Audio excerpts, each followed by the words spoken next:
Hi, everyone. Welcome back to the Divine Feminine Healers podcast. Today, we're going to talk all about how to find who your ideal client is. This is the first foundation for setting up your business in a very physical way. And it's usually what my clients struggle the most with is being able to narrow down who their ideal client is. What is your niche? So we're going to break down today why not having a specific niche can bring a lot of challenges to your business, what those challenges are. And we are going to get into how you can identify your niche in a way that feels intuitive and authentic to you. So before we get into that, for those of you who are new to the podcast, my name is Angelica. I've been an intuitive healer for over a decade. I started as a full-time yoga instructor and then just wanted all the healing modalities. I wanted to be an Ayurvedic practitioner, which is what I'm really known on Instagram for. I love talking about the different energy types. And to learn more about that, you can follow me on Instagram at Angelica_feminine_healer. After I became an Ayurvedic practitioner, I really got into spirituality and more the esoterics of healing. And so I got into Reiki and energy healing, and that just really expanded my intuitive gifts. And I just love being in that space of being able to read other people's energies and give them messages from their loved ones. It's so special.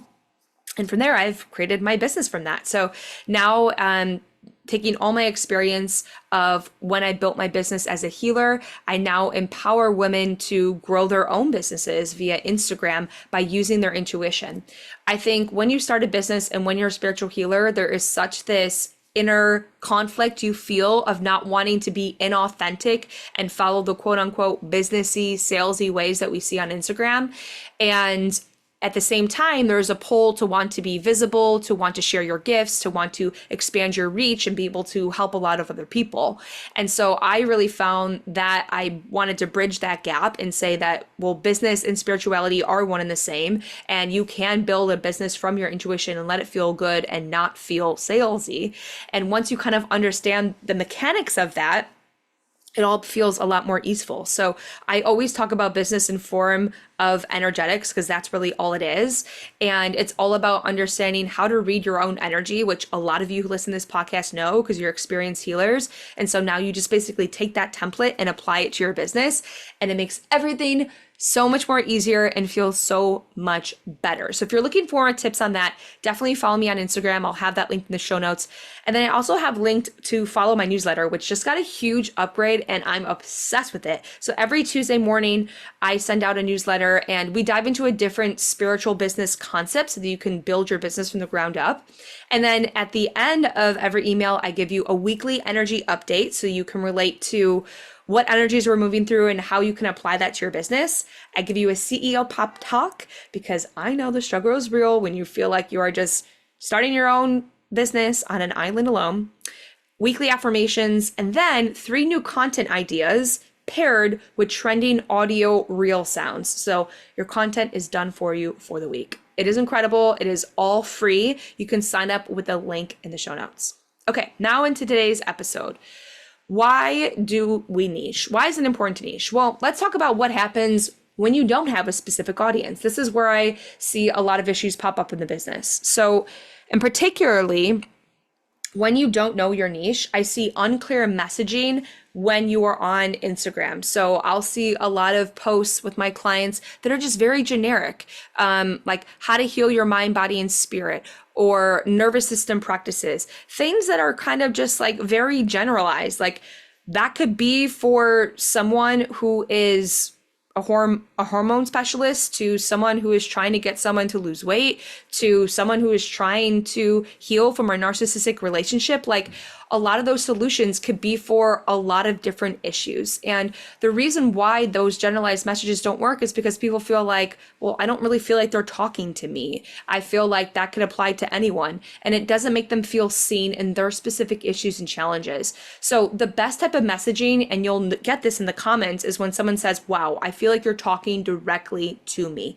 That's how you want it to feel in your marketing. You want to feel like, oh my gosh, I feel so seen right now. I didn't know anyone else is feeling this. And the fact that someone does and they have the expertise to get me to where my specific goals are is such a relief. And I'm so grateful for them.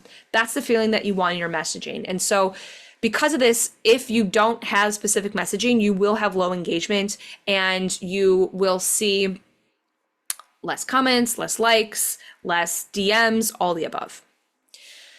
Another issue when you don't niche down is you end up exhausting yourself from trying to create so many different offers. So a lot of times we think like, oh, it must just not be the right offer. Like, because once I put that offer into the world, people are gonna be like, yes, that's it. So maybe you're trying a bunch of different launches with programs, you're trying different types of healing sessions, and it's exhausting because it's a lot of work to put out that offer and to create it. And all those ideas may be so amazing, it's going to get you nowhere unless the messaging for those offers is correct. So I'm going to say that again.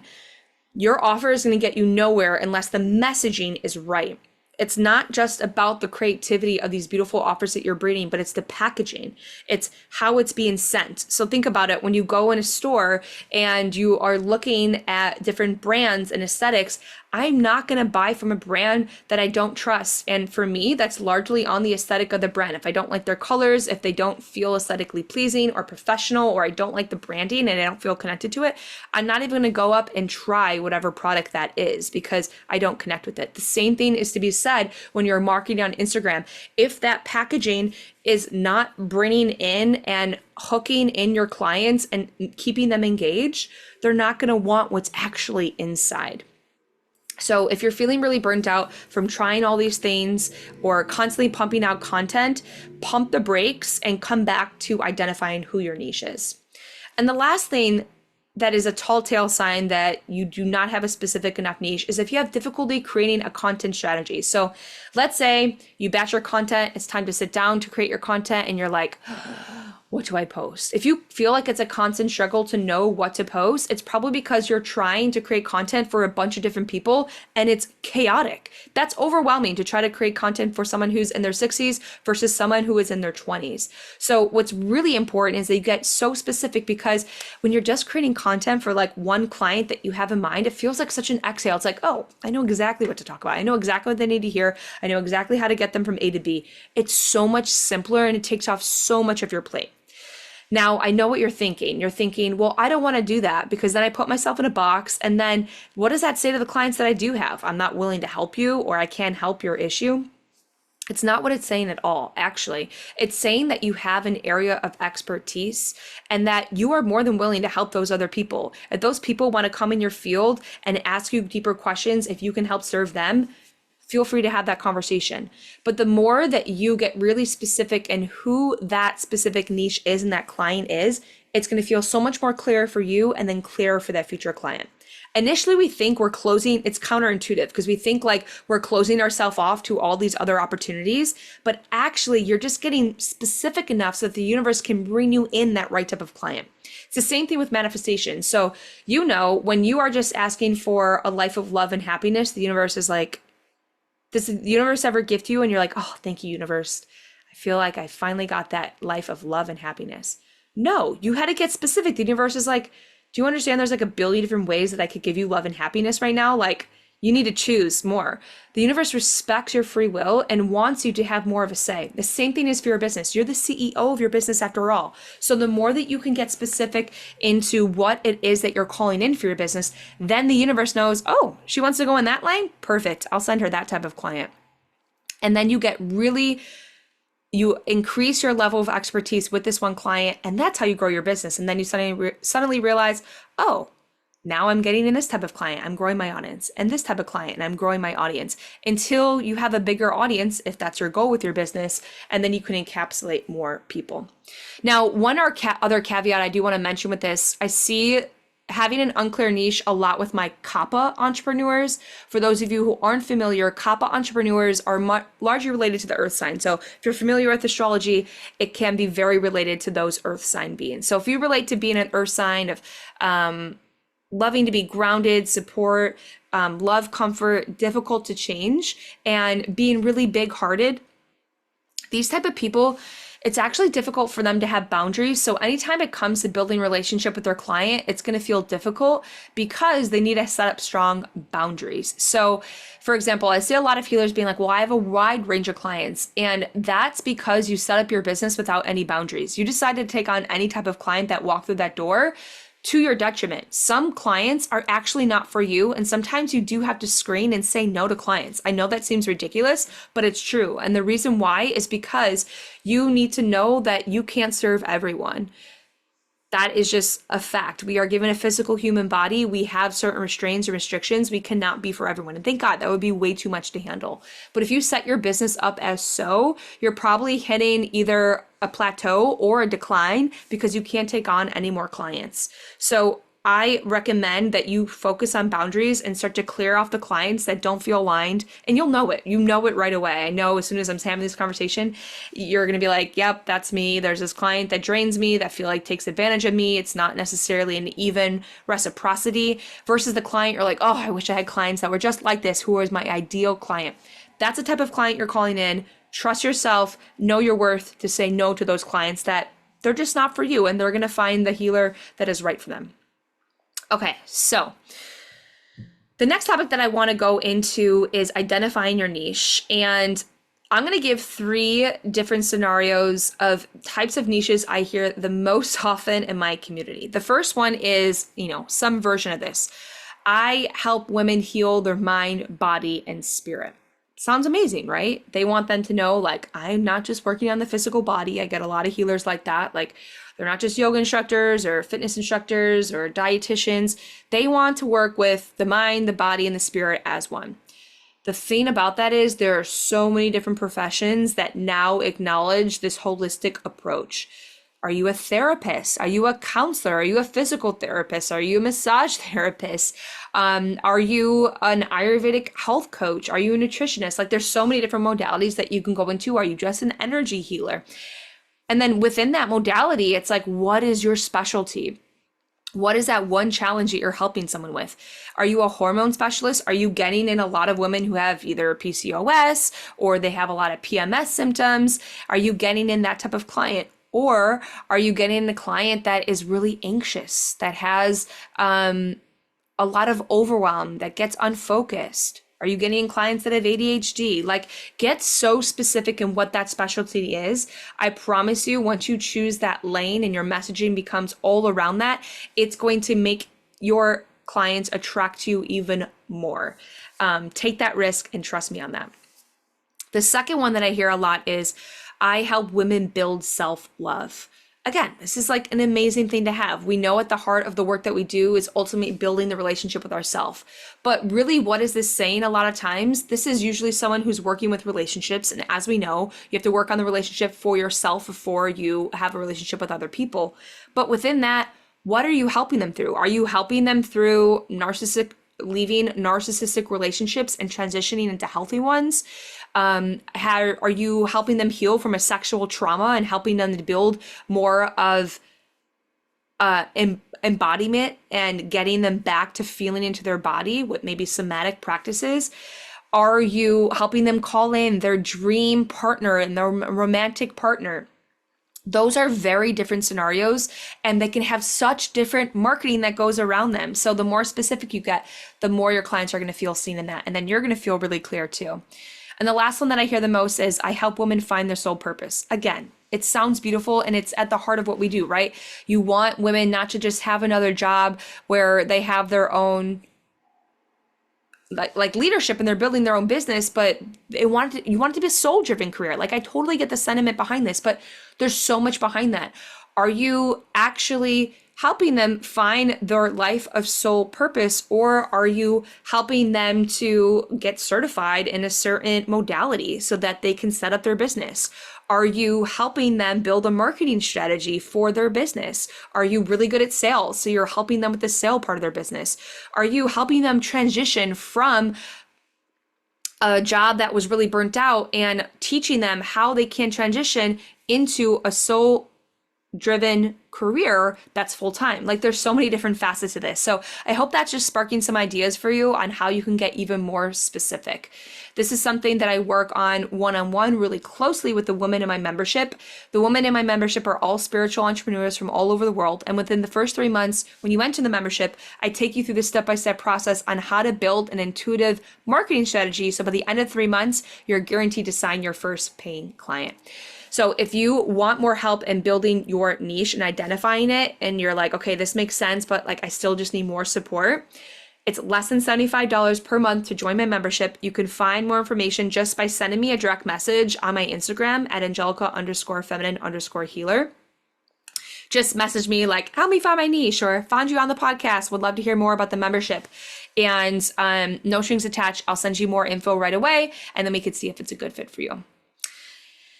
All right, finally, as promised, I told you I would tell you how to find your niche. And again, of course, I can't work one-on-one with each of you to really help with the languaging. So if you're looking for deeper support here, definitely hit me up on Instagram and I will help you. But how can you find your niche? Well, surprise, surprise, if you're a spiritual healer, your niche is you. It's true. Your niche is a different version of you, a past version of you that you may not even identify with anymore because you've shed that version of yourself, which is beautiful. But your niche is a different version of you. And it's a version of you that you have already lived through, you have already experienced, you've been through that challenge, you're over the hill, and now you have the expertise. And this is why owning and telling your story is the most important thing on Instagram. This is what builds brands, is because people feel that closeness and relatability of, oh my God, I can relate to that part of their story. Of, oh my God, I'm so happy she shared that. I was so ashamed of that part. I feel so not alone that someone else experienced something like that or very similar. So my first advice is to write out your whole story. This can be hard for people because we're like, I've lived 10 different lives. Like there's so much to my story. So I like to just get it all out there, like write all of your parts of your stories, write all the little dips and the turns, and you'll start to find a thread, that common wound that comes up again and again. The thing of like, oh, I thought I healed this, but it shows up in a different way, right? That is called healing the different layers. That is what karma essentially means in the Vedic knowledge. So understand what is that underlying thread to your story, and that's what you're going to constantly be speaking to, no matter what part of your business you are sharing. And then I want you to get specific on a specific part of your journey that you are sharing from, and go down to a specific challenge that you now have overcome, that you feel so confident in. You're like, yeah, I know exactly how to do that. You're on the other side of it. And you feel actually excited to share with your future clients on how to help them get from A to B. So for example, in the beginning of my healing journey, it was all about healing my hormones and my digestion. And I did a lot of healing sessions and I helped women through that. And once I was at a time in my journey where I feel really confident on how I did that in my own body, I started guiding healers to do that for them. I started guiding clients to do that for themselves. Then that wasn't really a part of my story anymore. And it was about teaching women how to become certified in these modalities. I wanted to teach them the skills on how to do that. And so it didn't make sense for me to do the consultations anymore. It made sense for me to lead certification programs. And then it made more sense on my journey that I love talking about business and bringing your intuitive gifts to life and making money off of it. And so I started teaching women on how to build a marketing strategy from that. That has been my trajectory. That is how my business has evolved. And so your business is going to evolve too. It may not be that you're still sharing that first thing that you help people with because you're not excited about it. And if you're not passionate about it, your audience is not going to be passionate about it either. So choose the part of your journey that feels like, well, I have the solution for it. I know I've been through it on the other end. Don't choose the part of your journey that you haven't fully completed yet and that you're working on still. Choose the parts you feel really confident in and also excited to share about. And that is the part of your story you're going to share with your audience. And I guarantee you will get people who will engage on those posts and be like, yes, I relate to that. Thank you for sharing a part of your story. And that is the tip of the iceberg of how to find your niche. If you want more support in really finding the niche for your specific business and increasing engagement and therefore getting in your first paying clients for your spiritual business, hit me up on Instagram at Angelica_feminine_healer. I'll teach you all how I do this in my membership within the first 3 months. All right, everyone. Next week, we will have an energy update. We have the full moon next week, and May is just have been an amazing, abundant month with the solar flares and everything. So stay tuned for the energy update, and also sign up for my newsletter if you haven't already. I will share that energy update on there. If you love this episode, please share it with a friend or a family member who would love it too. And please give me a star rating on either Apple or Spotify, whatever platform you are using. Thank you so much for listening. I hope you have a beautiful weekend.